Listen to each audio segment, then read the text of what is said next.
So what I want to do in this one is I have this scatter plot, and it does its best to predict what those points are, but sometimes it's off on the positive side, sometimes it's off on the negative end. So what I want to do is make like a residual plot that matches this scatter plot. So you can see that these x values, they're counting up 2, 4, 6, 8, like that. Okay.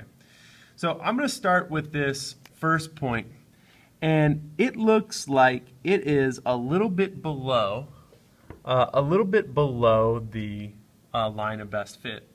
I don't know if you can see the measures there, but we're counting, that's a distance of a half. So it's a half below, and I can just make a dot right there, right? So it's negative a half, negative 1, right? And then on the positive end, I'll have a half, 1, 1.5. So I go on to my second point. At 2, I have this dot, and it looks like it as well is just a little bit on the positive side. A little bit less than 2, so I go to the positive side, and it marks over there. My next point is quite positive. It's 1.5 over where we'd expect it to be, and it's a little bit past 2, so it's right here.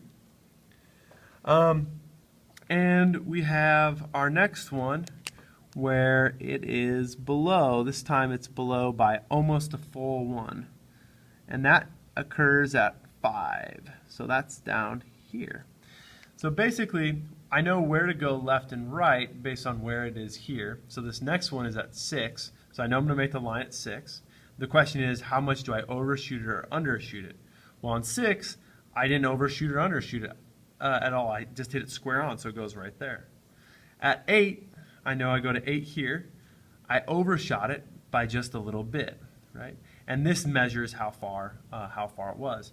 So these dots right here basically sum up how far off I was each time.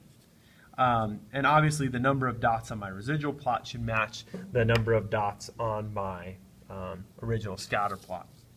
So if you have a scatter plot that looks like, with just these three, let's say these 3 lines, right? And you want to make a residual plot, the first one is over by a little bit, the second one is square on, and the third one is underneath.